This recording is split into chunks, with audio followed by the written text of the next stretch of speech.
What's going on, guys? So I finally got my hands on the iPhone Air and the iPhone 17 Pro from the Apple Store. Shout out to the fan that recognized me. Hopefully you enjoy your Apple product when you get home. But in today's video, I want to do my first impressions and unboxing on the iPhone Air. The 17 Pro and the 17 are going to have its own dedicated video. So let's go ahead and get this out the way. I do have my iPhone 13 Pro that I updated to iOS 26. And to be honest, guys, after using it for a bit, I might be swayed to keep this for one more year. But if you wanted to build a website and you didn't want it to involve spaces, you might want to check out today's sponsor, who is actually nobody. This is the iPhone Air, and like always, we have to give credit where credit is due, and this product was made in China. No Vietnam this time around, so we're just going to go ahead and get with the unboxing. So let's go ahead and do that. People are probably scared by the way I just throw this thing around. So got the unboxing knife. Let's go ahead and just chop that open.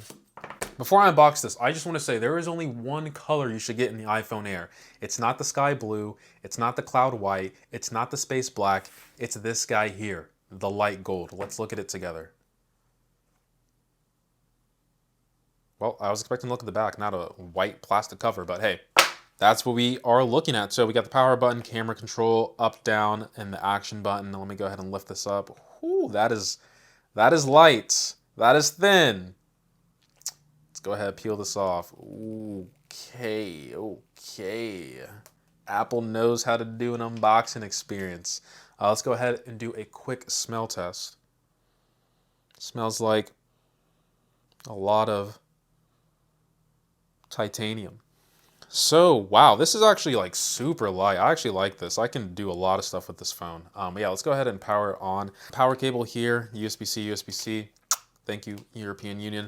And documentation that probably I will never read. So let's just go ahead and get that out the way. This is thin and it's pretty light. I would say the thinness factor is more.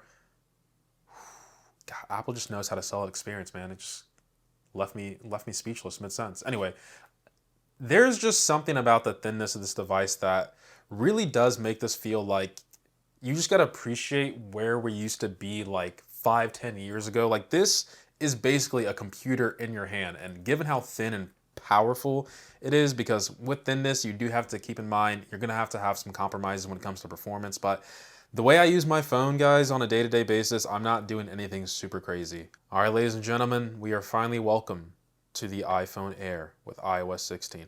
Dang, you're gonna expose my location like that unprovoked? That's crazy. Just from the setup process alone, it's like pretty hot right here, which, if you guys aren't aware, a lot of the processing is in this top portion up here. How are people texting me already? What? I didn't even do anything. So this is the iPhone Air, and the first thing I will say is, Apple, just from first impressions alone, this is a great engineering feat. The fact that you're able to give us a computer, right? I don't want to say this is a phone. I don't say this is a smartphone.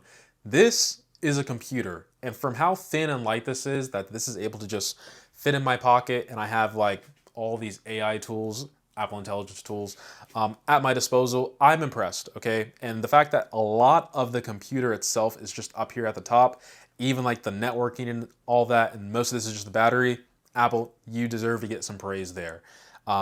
Outside of that, let me talk about some of the other impressions, because I was pretty excited to get this device, but now that it's in my hand, I get that same feeling I get every time I have a new iPhone in my hand. So first things first, the color. Apple, what are we doing? These past couple of years, what are we doing with gold on phones these days, especially on these higher end models? I understand this is white. I'm typically a person who gets white on smartphones for my personal device, but gold is the second choice.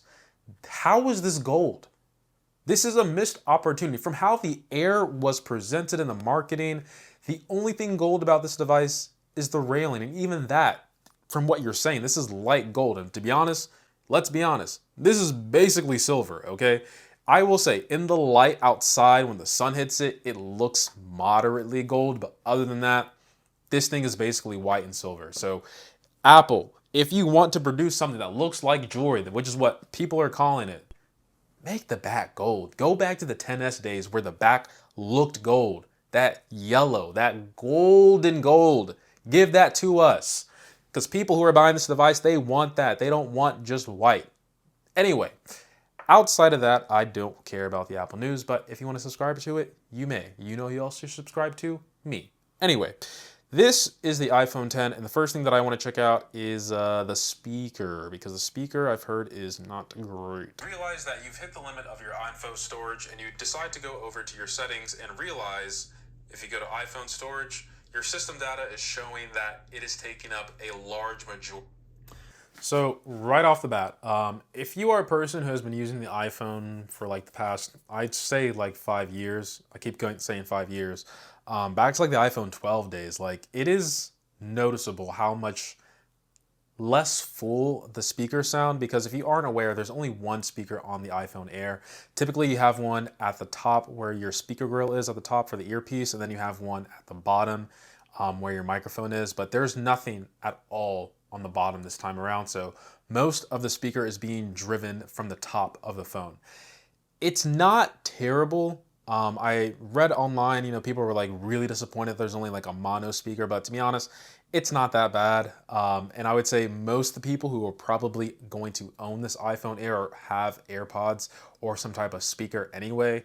But primarily what I use my speaker for is talking on speaker on the phone. So as long as I can hear phone calls on speaker, I'm going to be completely fine with that. But it is a objective downgrade compared to what we have on devices that are 4 or 5 years old at this point. But let's go ahead and test out the newer display, because we do have a brighter display going up to 3000 nits if I'm not mistaken. So let's go look up an HDR video. So OLED display. I don't know how much more I can say this, guys. I've said this in my Pixel video, I've said this in my Samsung video, my OnePlus video, my Nothing video, pretty much any relevant smartphone these days.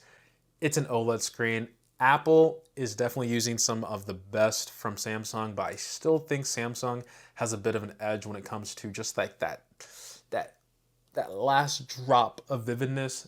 Samsung does that really well. I would even say Pixel as well, with their actual display. But unless you have those phones side by side and you aren't like pixel peeping, the displays are going to look fantastic. And once again, from a device this thin, very impressive that we're able to get something like this.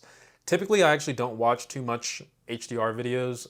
It's really just regular SDR content from like YouTube and stuff, but it is there if you intend to stream content from like Netflix, Hulu, Disney Plus, HBO Max, Peacock, Paramount Plus. The list goes on these days. It's just a fantastic display, and I don't think anyone is really going to complain about what they're receiving here. Once again, I think this is more of an impressive feat that it's producing something like this from a device that is this thin and light and supposedly powerful. But I'm happy. I'm happy with this. I don't think anyone's going to be upset. Golly, look at that blue. Look at that gradient. That is amazing. That is amazing. All right, so now let's go to one of the long-awaited sections of this entire video, and that is the camera. So if you didn't know, Apple actually changed the camera this time around. The front-facing camera. The back camera, we'll talk about that later, but the front-facing camera, that is what I care about, because it is now a square, and you can do landscape mode. So we do have that new button here, so all we got to do is press this, and it just... You did it, Apple! You did it! Let's go! It's a small feature that goes a long way. Everyone's always like, who cares? When you use this, like now when I do my selfie with my friends, look, it automatically zooms out. You guys saw that? Look, watch. Watch, watch. Zooms. Oh, come. Apple, you are doing God's work. Anyway, like I was saying before I got distracted, this now has a new front-facing camera that is not on my 13 Pro, and no other iPhone has this. Actually, it's not available unless you're on the 17 series or the iPhone Air. But now you can do landscape, so this should make it easier for people doing front content. The camera is much better. You have your exposure aspect ratio. I always do 16:9. Wow. Wow. Okay. Okay. All right, let me not get ahead of myself. So let's just go ahead and take a quick selfie here. So I don't know why anytime I pose, I just always serious face. So that's the front-facing camera. Let's do a video. Wait, don't tell me the front-facing video is landscape too. It's over. It's over. There's nothing they can do. Does it go to 4K? Oh my, 4K 60. Android, the ball's in your court. You gotta have this on Android now. This just makes it so easy to record stuff now. It doesn't have to be like this anymore. You did it, Apple. I'm telling you guys, everyone's like, oh my God, we have one camera on the back. I can keep the phone like this and where's my MagSafe, bro? Like, I can do a landscape video now like this. Do you realize the potential? Oh my God, we're doing crazy things, Apple. Okay, let's focus on the Air. Okay, I just threw on some MagSafe. I didn't really need that. So this is the front-facing camera holding it in portrait mode, but it's recording in landscape. You guys let me know how this looks and sounds. This is just so much easier to hold. I just really hope, crossing my fingers, you guys can see I'm crossing my fingers, that this quality is good, just as good as the back camera. Because if it is, the back camera is really only going to be used for like other people. But for me, I'm using the front camera 9 times out of 10. So Apple, you're doing good things. Keep it up. This is the small stuff that we care about. All right, so now I'm recording using the back camera on the iPhone Air. You guys let me know how it looks and sounds. One of the downsides of recording the phone like this is because I don't know what I look like, but you do get the capability of having like better stabilization. But Apple does say you have ultra stabilization in the front-facing camera. But once again, I don't know how I look or sound. I don't even know if I'm in frame or not. This is always the issue when recording with the back cameras that are traditionally better. And I think that's why a lot of people have moved over to the Flip series, like Samsung and Motorola, because they can see themselves recording. So let me know if the front-facing camera is just as good as the back one. You guys need to start using the front-facing camera, trust me. So instead of showing you guys vertical photos, I can now show you guys horizontal photos. So once again, this was taken with the phone like this. I keep harping on this, but you just gotta experience it for yourself. I will say though, this is more blurry than other iPhones that I've tested in the past, and also other Androids that are in this price bracket. Overall, I mean, if you're zoomed out, it has a lot of detail. My lighting isn't the greatest, I would say, so probably might be better outdoors, but the fact that I'm able to get a landscape photo like this without stretching my arm out like Mr. Fantastic is phenomenal. So let me go ahead and look at some other photos as well that I took. Dang, I look so sad. What the heck? Can I smile? Come on now. All right, so now to give you guys my conclusions and thoughts on the iPhone Air. And one thing I want to start off with is this is not my review, okay? I'm gonna have a review in the upcoming weeks, but this is just my first impressions and my thoughts just from using it for 45 minutes. I don't know if it's because of the way I conclude my thoughts, it sounds like a review, but I'll try to do what I typically do. So the iPhone Air, I think a lot of people are going to enjoy this device, and I think you should pick this up. And I think this might be a bit of a shocker for some people, despite what I said previously before. But the iPhone Air, I would say, is more of a novelty device compared to other smartphones. And the reason why I say it's a lifestyle difference is because you got to think of the iPhone as iPhone users in a bell curve. And I should probably do like the Disney thing. Dun, dun, dun, dun. You're watching Disney Channel. Nice. Anyway, you get the bell curve of the iPhone users, and I really do think like the last percentile is like your super power users that need everything for your device.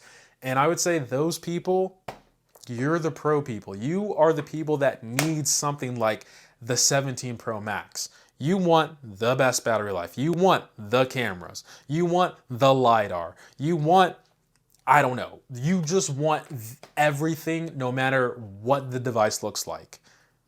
The iPhone Air people, which I would say I'm part of the bigger part of the bell curve, I just want a device that can do phone calls, text, access probably the top 10 apps in each category, my banking apps, the social media apps, the games, I guess, and that's pretty much it. Oh, and the camera as well, like take decent camera, decent photos and videos, and with this front-facing camera, trust me, I'm gonna be satisfied. That's all I want from my smartphone. I really do not care about anything else. Yes, I understand this is a computer. It is capable of doing so much more, but the lifestyle thing of what I'm saying is I would rather have all my essentials in a lighter package than having a device that is just crammed full of features that I might excuse me, potentially use in years to come. And I understand the argument is, well, it's better to have it on there and they're not. And it's like, if I'm gonna use it like 1% of the time of like the 4 years I owned the device, I'd rather just not have it, okay? But beggars can't be choosers. So the iPhone Air, why I say this is more of a lifestyle difference is because I'm a person that actually runs with my phone. I don't put it in my pocket, and I don't like putting it in like a zipper or anything like that. I like running with it in my hand because that's where I feel most secure. And over the years, after using Android devices like the OnePlus, the Pixel, the Samsung Galaxy series, lighter phones are just, in my opinion, the wave. I don't care if Americans, I think that's a specific demographic, think that denser phones, heavier products are more expensive, but I think that paradigm is starting to shift, and I think Apple's kind of realized that with the iPhone Air, and given how thin and light and you're retaining most of the iPhone performance, that is who this product is made for. I don't kill my battery in a day.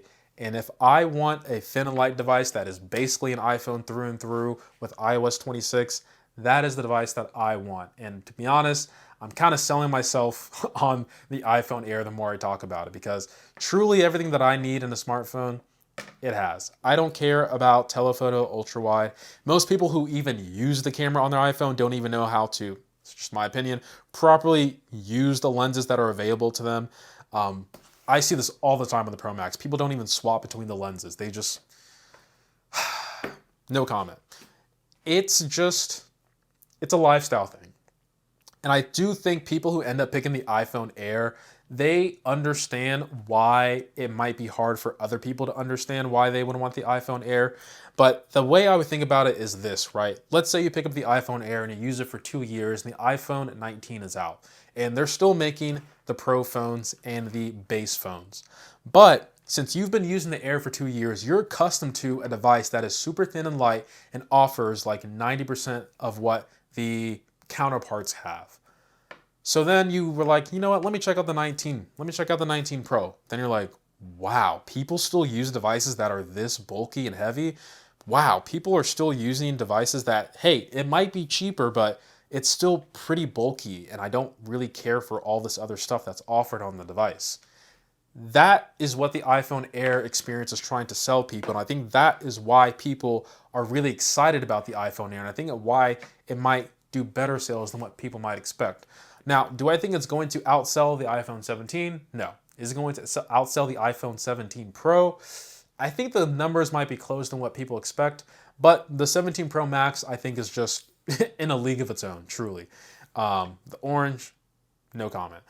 The iPhone Air, that is my first impressions and thoughts. Let me know what you guys think. This is my first impressions. I said it like twice, but I think I just like throwing the phone in the air. Like, from how light this is, like I'm gonna be tossing this left and right, and I know I'm giving people a lot of anxiety. I don't even have Apple Care Plus on this bad boy, but that's how confident I am just like throwing this thing around.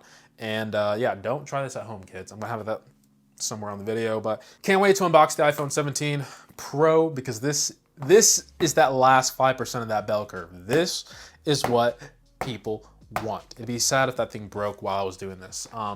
Also, yeah, the last thing people care about, like, oh my God, it's the only iPhone with titanium. Oh, but we used to use stainless steel. Oh, what? But why is there no aluminum? Guys, who cares about the metals that are in the phones? Since when are you like a chemist? And you're like, oh, I just need the greatest metal whenever I use my device. Guys, it's just metal. They could tell you it's probably like some random metal and you go crazy. They could say this thing's probably made of copper. And people would be like, oh my God, copper, no way. No one's gonna care. It's just metal. Anyway, guys, appreciate every single sub, like, and comment. As always, guys, much love. What's going on, guys? So I finally picked up my iPhone Air and my 17 Pro Max, and this is the 17 Pro Max. This is the it's great. Oh my God, this phone is so light and thin. I almost dropped it. What's going on, guys? So I finally picked up the iPhone Air and the 17 Pro, and I'm excited to unbox both these products. 17 Pro by itself in its own unboxing because today the MacBook's in the freaking video, bro. What's going on, guys? So Apple has officially released the iPhone Air and the 17 series. This is the 17 Pro to the public audience. This is the, what am I trying to say? Why am I being so wordy? This video is just about, come on, you gotta push it farther. Dang, this thing does not move. You really gotta, I really gotta push that. What the heck? No Vietnam this time around. Come on, man. Can you tell me how many, I lost my train of thought, never mind.